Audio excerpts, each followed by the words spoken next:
Good morning students. आपका फिर से एक बार स्वागत है। मैं आर के रंजन पीजीटी केमिस्ट्री आप लोगों के सामने फिजिकल एंड केमिकल चेंजेस वाले लेसन को लेकर आया हूँ स्टूडेंट। इससे भी पहले मैंने आपको इस लेसन को पढ़ाया है, जिसमें पिछले क्लासेस में मैंने इंट्रोडक्शन वगैरह दे दिया था। आज हमारा उसके बाद का टॉपिक है, तो मैं ज़रा पिछले क्लासेस वाले मैटर को एक बार फिर से थोड़ा रिवाइज कर लें ताकि आपका नॉलेज उससे कनेक्ट रहे। पिछले क्लासेस में आपने जो हमारे आसपास के जो चेंजेज हो रहे हैं उनको आपने देखा। मैंने बहुत सारे एग्जाम्पल भी लेकर आपको बताया कि हमारे आसपास किस तरह के चेंजेज होते हैं, उसमें किस किस तरह के परिवर्तन हो रहे हैं और what type of changes are being occurred around us. तो अब हम लोग उसको थोड़ा और इलेबोरेट से देखेंगे और फिगरेटिवली देखने की कोशिश करेंगे कि उसमें कौन कौन सी चीज़ें होती हैं। देखिए, यहाँ पर आपको इस पिक्चर के द्वारा पता चल रहा होगा कि यहाँ पर अगर आप देखना चाहेंगे तो सबसे पहले वाले जो आप ये इमेज देख रहे हैं, इसमें एक आयरन का रिंग है जो कि बिल्कुल रस्टेड हो गया है। यहाँ देखिए कुछ नेल्स हैं जो रस्टेड, उसके ऊपर में ब्राउन कलर के फ्लैग्स हैं, रस्टिंग उसका भी हो चुका है। और यहाँ आप देखिए वुड जल रहा है, यहाँ देखिए पेपर जल रहा है, और यहाँ आप देखिए जो हमारा कोल है दैट कोल इज़ बर्निंग। और यहाँ आप देखिए कैंडल लाइट बर्न हो रहा है।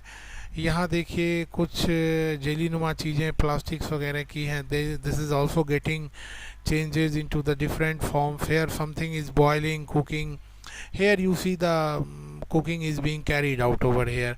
तो ये सारे जो चेंजेज हैं, ये सारी चेंजेज जो हैं आपके एक स्टेट से दूसरे स्टेट में हो रहा है। कुछ तो फिजिकल चेंजेज हैं और कुछ केमिकल चेंजेज और परमानेंट चेंजेज हैं। मतलब एक बार अगर चेंज ये हो जाता है तो फिर से इसको मैं आपको बताऊं कि दोबारा से अपने फॉर्म में लाने के लिए काफ़ी मशक्क़त करनी होती है। कुछ चीज़ें तो बड़ी आसानी से आ जाती हैं। फॉर एग्जांपल मैं आपको बताना चाहूँगा कि प्लास्टिक वगैरह जो होता है, अगर उसको मोल्ड करते हैं, अगर वो मोल्डिंग वाला प्लास्टिक है, थर्मोसेटिंग प्लास्टिक जो है वो नहीं है, ठीक है, तो आप देखेंगे कि अगर उसको आप मोल्ड करते हैं तो मोल्ड करने के बाद वो क्या होता है कि अपनी जो है आकार में चेंज हो जाता है, और फिर से अगर गर्म करे तो अगर दोबारा उसको आकार में लाना चाहते हैं तो फिर से अपनी आकार में आ जाता है। तो बहुत सारे केमिकल चेंजेज होते हैं जिसको हम लोग एक एक करके देखेंगे। Now come on the this very thing elaborately or and precisely, means precisely I will try to distinguish these very changes into two categories. One is the physical changes and another one the chemical changes. In a very precise way we can speak that, but both of having great elaboration in terms of explaining all these things. ऐसा नहीं है कि इनको अगर हम बोल दे रहे हैं एक बार कि ये फिजिकल चेंजेज हैं और ये केमिकल चेंजेज हैं तो हमारा काम हो जा रहा है, बल्कि ये काफ़ी इलेबोरेटिव कॉन्सेप्ट है। फिजिकल चेंजेस में भी हम बहुत सारे एग्जाम्पल देखेंगे और केमिकल चेंजेस में भी हम लोग बहुत सारे एग्जाम्पल देखेंगे। अब आप यहाँ पर देखिए, ये दोनों जो है, ये जो ऊपर वाला जो ये रो आपको बच्चों दिख रहा है, ये वाला रो, इसमें आप देखेंगे कि ये जो जितने भी चेंजेज हो रहे हैं ये सभी फिजिकल चेंजेस के एग्जाम्पल्स हैं। और नीचे वाले जो ये रो हैं जिसमें आप पहला एग्जाम्पल में कर्ड देख रहे हैं, दूसरा में बर्निंग ऑफ वुड देख रहे हैं, रस्टिंग ऑफ आयरन रिंग्स देख रहे हैं, and making of stew of vegetables देख रहे हैं, वेजिटेबल वगैरह जो बनता है। तो आप देखेंगे कि ऊपर वाले चेंजेस और नीचे वाले चेंजेस में क्या अंतर है कि ऊपर वाला जहाँ फिजिकल चेंजेस के एग्जांपल्स हैं, नीचे वाला केमिकल चेंजेस के एग्जांपल है। ऊपर में क्या हो रहा है, जैसे देखिए पेपर है, पेपर कटिंग की बात हो रही है, पेपर को सिंपली कट करके पीसेस में कन्वर्ट कर दिया गया। और आपके इलास्टिक्स हैं, इलास्टिक्स को बिल्कुल स्ट्रेस करके, इलोंगेट करके इसको खींच लिया गया। उसी तरीके से आप देखें कि नीचे आइस है, वाटर है, वाटर कभी आइस में कन्वर्ट हो गया जब उसको फ्रीज हमने कर दिया, और जब उसको हीट कर दिया तो वाटर में, here you see that water is being boiled, and what happens here, the water is getting into the gases, means water is gradually converting into the gases by heating it. तो यहाँ पर ये evaporation वाला या boiling वाला procedure है। तो जहाँ ये बस इसके एक फिजिकल नेचर को चेंज किया, अगर फिर से टेम्परेचर अगर कम कर देते हैं तो ये जो गैसेस मतलब जो वेपर के फॉर्म में आए थे वो फिर से वाटर के फॉर्म में आ जाएंगे। तो ये कोई बहुत बड़ा इशू नहीं है। लेकिन नीचे वाले जो चेंजेस हैं that are the examples of chemical changes and that cannot be reverted back. Suppose I'm talking about the curd. Suppose the milk has been converted into curd, but can you imagine to convert a curd into milk again? No, it's not been converted because the chemically the milk has been changed into the curd. तो इसको हम लोग आगे देखेंगे कि किस प्रकार से बैक्टीरिया जो है मिल्क के प्रोटीन का सिंथेसिस करके उसका कर्डिफिकेशन कर देता है। ठीक है, तो ये हम लोग नेक्स्ट इसमें देखेंगे। अब इसी तरह से अभी एग्जाम्पल देखिए, यहाँ फिजिकल चेंजेस के वही एग्जाम्पल हैं। थोड़ा सा इसमें कुछ नोटेशन है, आप इसको नोट करिएगा और ध्यान से सुनिएगा भी। जैसे physical changes, what do mean by the physical changes? Means the changes that only affects his physical form. It is not changes chemically or atomically. Only its physical shape nature has been changed, but chemically it remains same. So इसको थोड़ा और elaborately देखेंगे कि physical change is the change in which no new substance is formed. In physical change, the physical properties like shape, size, state, etc. of the substances changes. Example: cutting of paper into pieces, melting of ice, boiling of water, stretching a rubber band, etc. Some physical changes are reversible. Melting of ice. Okay, here the ice is melted, but again we freeze that ice. Ice again converts into the water again converts into the ice as a solid. Boiling of water, stretching of a rubber band. If you once stretch a rubber band, if you loses your control on that, it will again revert back to their position. So these are the certain examples of physical changes. Now we are going to see this second variant, that is the chemical changes. What does occur over here? A chemical change is a change in which new substance are formed.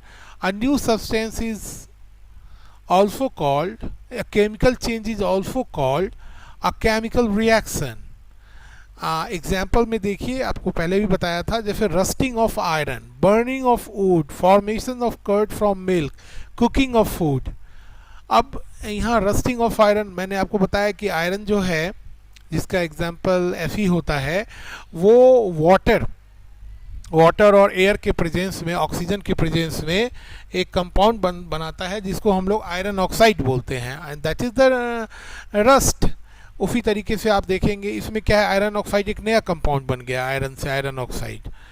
तो आप देखेंगे कि chemical changes में क्या क्या होता है, formation of new substance, heat और लाइट में भी एब्जॉर्ब्ड और रिलीज। अब इसमें रिएक्शन आप लोग आगे पढ़ेंगे, इंडोथर्मिक एक्सोथर्मिक दोनों तरफ से हो सकता है केमिकल चेंजेस।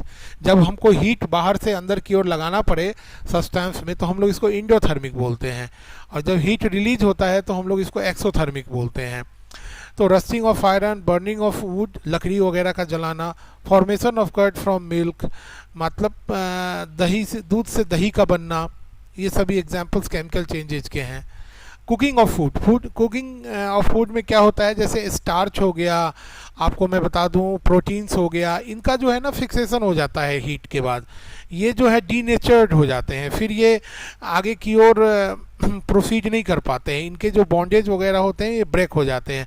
ये सब हम लोग आगे की क्लासेज में पढ़ेंगे। साउंड में भी प्रोड्यूस्ड समटाइम, अगर रिएक्शन बहुत तेज़ी से होता है तो it also produces sound. Colour changes may takes place, sometime color also changes. A change in smell may take place. Obviously if something is changed chemically, it changes nature, and when it changes nature it also changes its characteristics like smell, texture, consistency, everything changes. A gas may be formed, or sometime gas or also evolve. अभी हम एक example देखेंगे जिसमें और ज़्यादा हमारा ये concept clear हो जाएगा। यहाँ देखिए burning of magnesium ribbon. Magnesium ribbon एक छोटा सा फीता टाइप का होता है। आप स्कूल जब आने लगेंगे तो मैं आपको लेबोरेटरी में मैग्नीशियम रिबन को जला के दिखाऊंगा कि क्या होता है कि जब मैग्नीशियम का रिबन होता है उसको जब जलाया जाता है तो बहुत तेज रोशनी से, इतनी तेज रोशनी से कि आँख भी लगता है बिल्कुल इतनी तेज आता है कि आँख भी बिल्कुल शट डाउन हो जाएगा आपका उस समय जब ये जलता रहेगा, इतनी तेज रोशनी होती है। तो क्या होता है, वो जल के क्या बनाता है, एक गैस इवॉल्व करता है जो कि मैग्नीशियम ऑक्साइड बनता है। ये जो पाउडर टाइप का जलने के बाद राख जो बनता है वो मैग्नीशियम ऑक्साइड हुआ, और यह जो मैग्नीशियम ऑक्साइड हुआ जो वाटर के साथ रिएक्शन करता है तो मैग्नीशियम हाइड्रोक्साइड बना देता है। अब देखिए, शुरुआत हमने मैग्नीशियम से किया था और बीच में अलग अलग सब्सटेंस बनते हुए आखिरी मोमेंट में हमारे पास मैग्नीशियम हाइड्रोक्साइड आ जाता है। बच्चों ये एग्जामिनेशन पॉइंट ऑफ व्यू से बहुत ही इंपॉर्टेंट क्वेश्चन है, इसलिए आप लोग इसको बढ़िया से याद करेंगे कि when magnesium reacts with oxygen it forms magnesium oxide, and when magnesium oxide reacts with water it forms magnesium hydroxide.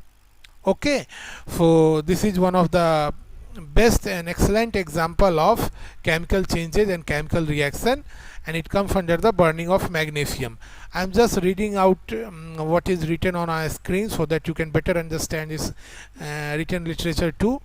When a strip of magnesium of ribbon, मतलब मैग्नीशियम रिबन का एक टुकड़ा ले लीजिए, and heated over a flame it combines with oxygen and burns with a bright white light to form a powdery as called magnesium oxide. जैसे मैंने बताया कि जलने के बाद जो इसके एसेस बनते हैं जो कि वाइट पाउडरी टाइप का कंपाउंड होता है वो मैग्नीशियम ऑक्साइड होता है।